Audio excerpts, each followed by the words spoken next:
Hello, everybody. It's Tyler with 3D Printing Basics. If you guys were interested in getting every single episode of this podcast, 3D Printing Basics, ad-free and a week early, and also getting exclusive perks such as exclusive episodes that only you can listen to and more, then subscribe on Patreon.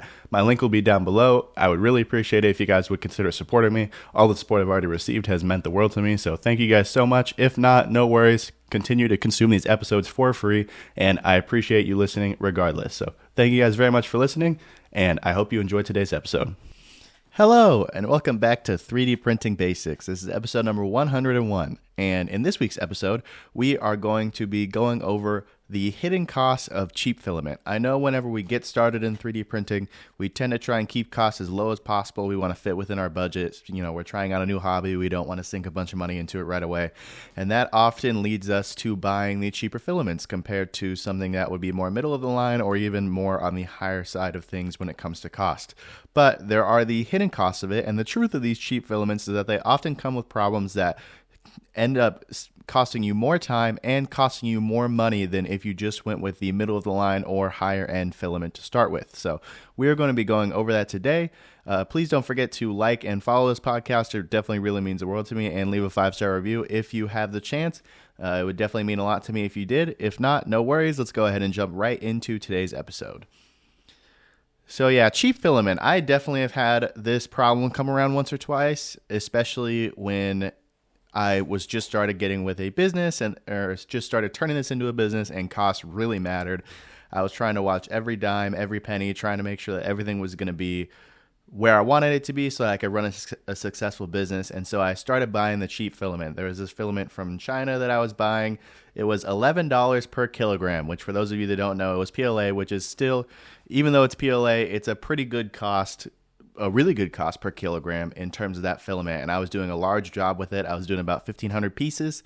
And what I was discovering throughout the printing process of these 1,500 pieces is I was having tons of problems, and I couldn't understand what was going on because in all the test runs that I had done, every part turned out great. I didn't change anything with the setup. I didn't change any of the support interface, anything like that, the slicing, anything. Everything was going so good in testing, and I couldn't figure out what was going on. And then it came to me that it might be the filament, because the filament was really cheap, which means it might not be such a high quality. And so I really took a look at these filament rolls, and what I found was really not good. I found inconsistent diameters. In some spots it was measuring, I was 1.75 millimeter filament. In some spots it was measuring as low as 1.6, other spots as high as 1.9 millimeters, which is going to cause a lot of problems when it comes to over and under extrusion for your printer. I found there was actually some, I don't know how to describe it, but it was just artifacts, foreign objects inside the filament itself that were causing clogging issues and just not letting the filament extrude at all. And there were tangles in the spool. Almost every single spool was wet because it was impackaged properly. And overall, it ended up costing me more money than if I just got some, normal filament that was $20 or even $30 per kilogram. Because the time that I spent trying to work with that and the extra filament that I had to buy because I kept getting so many print failures, just at the end of the day, it cost me so much more money. And even if you're not running a business, even if you're just, using this as a 3D printer in your home, you're just messing around with it, it's going to cost you, it could potentially cost you more money down the line. I don't want to say it's going to, because it's definitely not a certainty. There are some good cheap filament brands out there. But I would say more often than not, you are putting yourself at risk for spending more time, spending more money trying to work it out with the cheap filament than if you just went with the normal name brand filament that you could find pretty much anywhere. So we're going to dive a little bit deeper onto each of those topics that I mentioned, and we're just going to kind of talk about it overall. But yeah, I just wanted to start off with a personal experience of mine, and a very hard lesson that I learned very early on in my business is that you don't always want to go cheap. There are definitely some times when it helps out if you find a good brand that you can rely on, that they make pretty good quality filament. Obviously, you're not going to be expecting top-notch stuff when you're spending less than, $15 a kilogram or somewhere around there. But something that is reliable and you know works good enough for the application you need it for, then it can definitely work. But there are definitely some issues if you run into those. And one of the biggest issues that you're going to come around with in this kind of space of the cheaper filament is what I mentioned, the inconsistent filament diameter. This was probably one of, if not the biggest problem for me when I was using this cheap filament, was just the crazy differences in the filament diameter. I mean, we know 1.75 millimeters is not a large size, and yet I could see the inconsistencies in filament. A couple millimeters here, it would look gigantic. It would look, really big. And then you move a couple millimeters down, maybe 20, 30 millimeters down, and it would look tiny. It would look really under extruded. And that was a big problem for my printers because it was either getting force fed too much filament because of the bigger diameter of the filament, and we were having problems with over extruding, or it wasn't getting fed enough filament, and that led to under extrusion, which overall led to really sloppy prints with really low quality. So, you can see filaments that have, 1.6 millimeters on the low end, 1.8 millimeters on the high end. You really want to find something that is just consistently in that 1.75 millimeters area. Usually a plus or minus 0.02 or 0.03 millimeter is fine, especially when it comes to flow rate.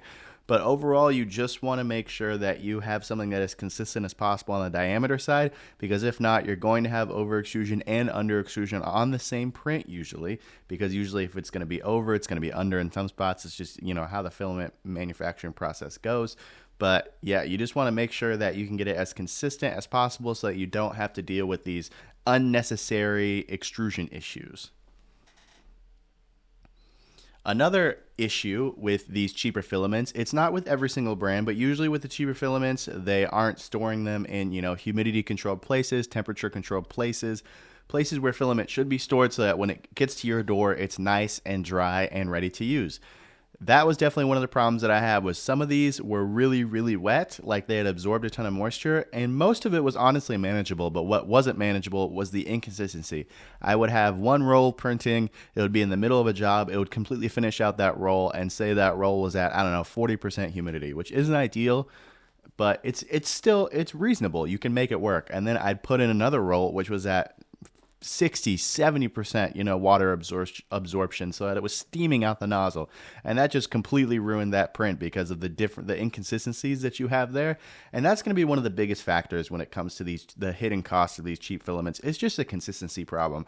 And when you're trying to make filament and sell it for that cheap, chances are you're going to cut corners on quality, and when quality is affected, then consistency is affected. And we as 3D printers rely on consistency in our filament because usually these prints that we're running, they take a lot of filament. We aren't running a lot of super tiny jobs. Almost every single print job we're running is going to be at least 100 grams of filament and, multi-hour prints, 5-6 hours at least. So at the end of the day, we need consistency, or else these prints just are not going to turn out, and they're not going to be as high quality as we need them to be. And if you're running a business, or if you're just a hobbyist at home, you're going to have problems. And so that's definitely a big factor. But yeah, you want to make sure, especially with the filaments that absorb a lot of moisture, like the PETG, the nylons, the TPUs, if you're getting a cheap filament, you really want to check them yourself if you can, or maybe just preemptively dry them. You can turn your printer into a filament dryer if you need to. I made my own out of a bucket and a food dehydrator. You can just stick them in the oven if you want to. There's a lot of different options for drying your filament, but you just want to make sure they are all consistent and at least around, maybe within 5-10%, the same humidity or water absorption kind of area. You just don't want to be sticking in a roll that has way low on the water absorption scale, and then sticking in another one that is really high, and then having those two combined for one print, because you're gonna run into a lot of problems there. And then where kind of all this bubbles up and kind of gets around to is the wasted prints. And that's really where the cost comes from, because especially, if you're running a business, if you're a hobbyist and you just like to see good quality prints, the consistency, like I said, is going to be a problem. And so you're going to get some prints coming off the bed that look good, they look fine, they're totally usable, no worries there. And then you're going to get some prints that are just absolutely unusable. And you're going to get some prints that fail because of the under extrusion, the over extrusion problems. Some parts are just going to completely fail. The layers are not going to adhere together, and they're either going to split, or they're going to come off the bed, or they're just not going to work. You can have a clog, like I mentioned, with the foreign objects that I found in my filament. And overall, you're just going to have a lot higher fail rate than what you normally would if you had a consistent filament to work with. So that is time and money going down the drain, or rather into the trash can, every time you're throwing prints away that just are not working out. And so say you had 10 parts that you were making with a $20 per kilogram roll, and you make the 10 parts and maybe, I don't know, 2 fail, right? So at $10 a part, that's $120 in material that you spent. Now say you're making those same 10 parts, but you're using the cheap filament and you have a way higher failure rate, let's say 50%, and 10 of those fail, right? If you're running it at even, above the $10 filament, or $10, excuse me, then, that's 20 rolls right there that you're going through. And that's, the $10, it may not be as high the first time, but if you have anything higher than the $10 per kilogram threshold, say it's $12, $13, or you have a higher failure rate, it's going to cost more than if you just went with the medium line or the top of the line filament. And so that's definitely something to consider if you're going with cheap filament, especially if you're having a higher production run where you're running a lot of parts. If you're just using it for like a one-off part, a drafting, something, you can often tweak settings to be able to work with the filament and get something that ends up printing okay. But if you're running thousands of parts, like in my specific situation, then you're going to have issues with the consistency, which I know I keep touching on it, but consistency is the main thing with 3D printing filament. We need it to be consistent or else we're going to have problems. And the biggest part with cheap filament is just the lack of consistency. And that can lead to the wasted prints, which then, it turns into evening out the cost. But again, with that cost, the cost still might be less if you're using the cheap filament. You might end up spending less if you have a lower failure rate than 50% or something like that. But the frustration, I'm telling you, the frustration, there is no price on how frustrated you get when prints keep failing and you keep having to toss prints in the trash. It doesn't matter how cheap the filament is. If you're going to try and get away with it, that frustration will definitely get to you. I know it got to me when I was first running that job.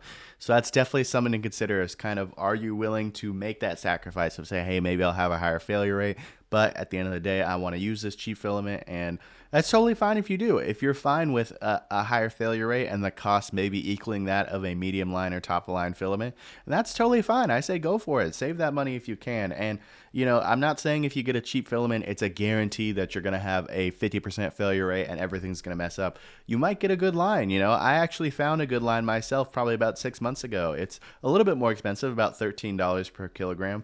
But at the end of the day, this one is much more consistent, and I'm able to tweak the settings, get it uniform, and get parts printing that are of good quality and are able to be sent off to the customer, and I have no issues with it. So that's definitely something to consider. I'm not trying to tell you avoid cheap filament at all costs, because it's going to fail and you're going to be banging your head against the wall.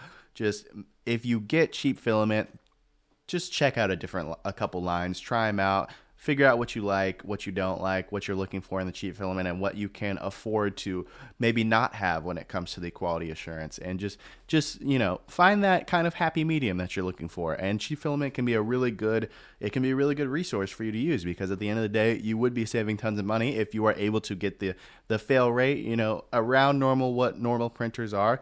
If you manage to tweak the settings, tweak the filament settings, and you could get really, really good parts churning out, and then we got no problems there. But I just wanted to simply warn you guys about the dangers of the cheap 3D printing filament line, and kind of how, even though you think you're saving money, it could at the end of the day cost you a little bit. So another thing, kind of the last two things, I'm going to kind of bundle them together because number 5 is kind of goes hand in hand with everything. But spool tangling, this isn't nearly as much of a problem as what I feel like I've heard people talk about. I've never once had, or actually, sorry, one time in my years of 3D printing, my 6+ years of 3D printing, I've received a filament spool that was tangled. And it was actually from a higher a higher top of the line filament. So, I'm not saying it doesn't exist out there, but especially with these cheaper filament lines, the quality control just isn't going to be as good. So you just want to make sure you're looking out. Maybe your spool is tangled, maybe it's not, but just definitely something to kind of mention and to kind of think about. And, number 5, it just goes hand in hand with everything. It's just the poor quality control. Most of the time, these filament brands are coming from China, and I'm not saying anything bad about China and their manufacturing. A lot of their manufacturers are really good, but at the end of the day, the quality control is not going to be as good as these higher line, hatchbox filament is something that comes right to my head as a higher top of the line sort of filament.